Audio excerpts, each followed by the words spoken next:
most frustrating than in gaming right now. I'm talking about when you load into that park and trying to get a quick game in as quick as possible, of course. You step onto the spot and some people roll up, and guess what? The next thing they always do is pull up their phone and they check your 2K card and then bolt.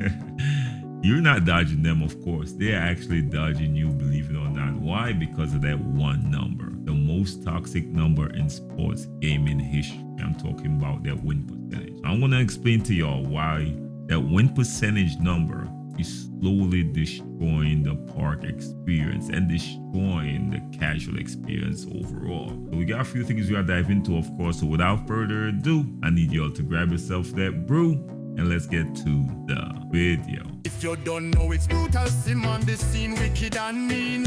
With the next video on this YouTube thing, we got 2K news and rumors. Don't forget the tutorials and tips. Turn your my player to a bad man and rule the sticks. No matter the mode, record the park, even my career brute will get you a good start. Hit the like button, don't forget the notifications. Comment down below and welcome to the Brute Squad Nation. So you done know your boy Brutal Sim on the scene, wicked and mean with a next video for y'all, man. So by now you know we gotta start the video off the right way. So if you're in the comment section and type first, second, third, no digging on Brute Squad, I gotta put y'all up there just to show y'all some love, man. Much love, much respect. So we gonna talk about win percentage, of course. For years, it's been the defining stat for NBA 2K. It's your resume, it's pretty much your credit score, it's your social standing within the city. But if I told you that this single stat is single-handedly ruining the 2K community, destroying the casual fan base and making the actual gameplay worse as well. So today, your boy is about to make an argument that 2K should consider removing their win percentage from the public view. Now, I know a lot of y'all might not agree, but let's hear your boy out for a minute, of course. So the biggest issue with win percentage is the culture of gatekeeping it actually creates. If you're a solo player in NBA 2K, you know the pain, y'all. Unless you have a 70+ win percentage or higher, you treat it as a second-class citizen, man. We gotta call it what it is. You could actually have a 99 overall build or multiple 99 overall build with max badges and high basketball IQ. It doesn't matter at all. If your win percentage starts at around 4 or 5, or let's say 40 or 50%, nobody actually wants to run with you. So now what that does, it actually creates a barrier to entry. How is someone supposed to actually get their win percentage up if they don't have good players to actually run with to get some wins? This actually eventually forced players out of the park and forced them towards, matchmaking game modes like solo, rec, or theater and stuff like that. And then you know what goes on in there as well, man. But it actually is slowly killing the park as we speak. And now it actually forces solo players into a death spiral. They have to play with other desperate, low-skilled players, or worse, selfish players who sells games. They lose more, their win percentage drops further, and then guess what? The gatekeeping even gets worse. 2K is the only major competitive game where the community actively refuses to play the game in fear of losing a decimal point here or there in their stat sheet. Now, if you think about it, right, it's actually segregation in the game based on a number that doesn't actually tell the full story, believe it or not, or the whole story. But let's look beyond just getting games. How does an obsession with win percentage actually affect how basketball is being played on the court? Spoiler alert, it makes it boring. That copy and paste play style right now, it's out there. And it's very prevalent because of win percentages. All right, when maintaining, let's say, an 85% plus win percentage, the only thing that actually matters to these players is that win percentage, right? So nobody tries unique builds. Nobody tries to play actual basketball. Everybody focuses and masters the meta, the most efficient way to play the game, or the most effective way to play the game, they assume. But I'll call it the cheesiest way to play the game. This is why every year Park turns into the same thing.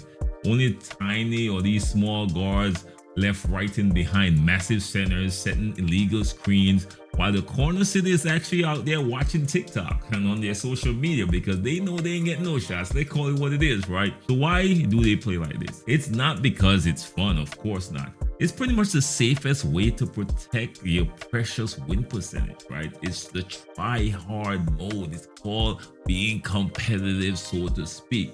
But if the dev actually remove that public pressure of the win percentage, people might actually experiment. They might throw some lobs, might actually run some plays, might give some others a little touch that non-meta builds. You're gonna see more non-meta builds coming out of the woodworks. They'll actually reverse back time and go back to when the game didn't have win percentage. I'm talking about those key games that people love, like 16 and 17. Those games did not have win percentage.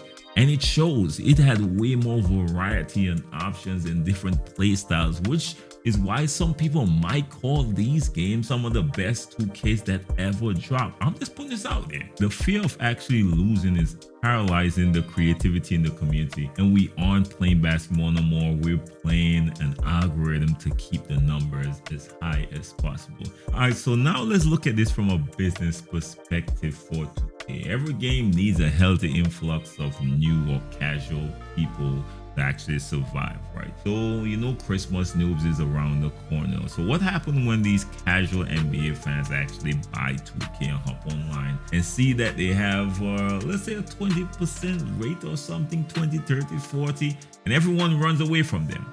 They actually eventually quit, they uninstall because their experience is not good and they don't buy VC. So this is actually bad for business as well. I'm just putting this out there. So in my opinion, win percentage is a massive do not enter sign for casuals, of course. The skill gap in 2K is already high enough, and I know what y'all gonna be saying, oh, they ain't got no skill gap in the game. Trust me, as somebody who run with random a lot, there's a huge difference between me and that person that I'm paired up with. If you don't see it, you might be on the lower end of that spectrum. So if you want to thrive in park with full courts, you need a casuals to feel welcome. High win percentage levels and playing the field mentally, it lets newcomers step onto the court without immediately being judged as a liability. Now, eventually, of course, you won't have to let your gameplay show. If you go out there and play trash, then they're gonna have to make a business decision. The comp players are going to be screaming in the comments. I already know it, y'all. Alright, how will y'all know who's good from who isn't, from who's a bum? Because I understand what it is, you want competent teammates, but win percentage isn't the best metric at all, in my opinion. In fact, I think it could be misleading. You could actually have high win percentage and getting carried by a squad, and you could actually have a low win percentage but you only run solo gamers, for example solo theater or solo Rex. So it could actually be very misleading. So here is the alternative, right? I think it's actually very simple. Of course, they need to lean harder into teammate grades and rep levels. Make teammate grades infinitely harder to maintain. Of course, if you average a A- or so, that should tell me that you play a little defense and play some team ball, pass the ball a lot, take good shots, regardless of whether you win or lose. It will tell me you know how to play the game of basketball. Look at other competitive games. They all rank matchmaking that hides the raw stats until after the game. Or here's a weird idea as well. Just hide the stats pre-game, and after the game start, then you could actually show the stats. That would be a good option. At least it will get the ball rolling and give you some time to gain some chemistry with the people that you're running against, right? I know some of y'all saying that might not be good enough, but I'm just trying to put out the ideas. Let me know if y'all got any ideas in the comment section. At this point, this might just be your boy Brute's opinion, of course. I think we're at a breaking point in the 2K community. I'm not gonna say the game's gonna die or people gonna stop playing the game. I think 2K gonna always be a well-played game and people gonna always enjoy certain aspect of it. But we are at a breaking point in the 2K community nonetheless. The toxicity currently is at an all-time high, of course, and the obsession with that one stat is drastically affecting how we play the game till this day, and it's the fuel to the fire. But it will remove the biggest tool for gatekeeping in the game and will force people to actually play basketball and find others who actually might be good as well without looking at these misleading numbers rather than judging the book by its cover. It's time to make Park about hooping again. This haven't been like this over the past few years. Not just about your resume, that fixed number that could be telling you every single thing. Now I gotta ask you all a simple question. Am I out here tripping? Your boy Brute being a little extra? I want your honest opinion in the comment section. Do you all think the win percentage is a proper representation of how good somebody is, or it can be misleading and should be some adjustments made going forward? In my opinion, it's a total misleading number. As somebody who runs with random a lot, I already know, man, whatever metric they're using isn't the right one, and they need some adjustments to be made as soon as possible.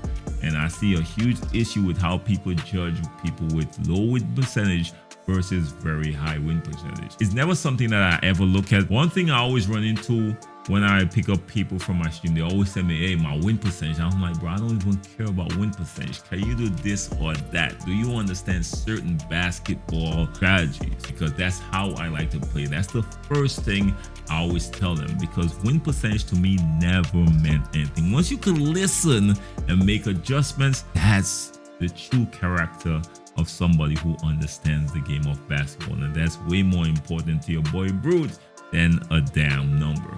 But that just could be me, of course. But that's all I got for y'all today. Let me know your thoughts. Y'all know your boy is always open to being wrong.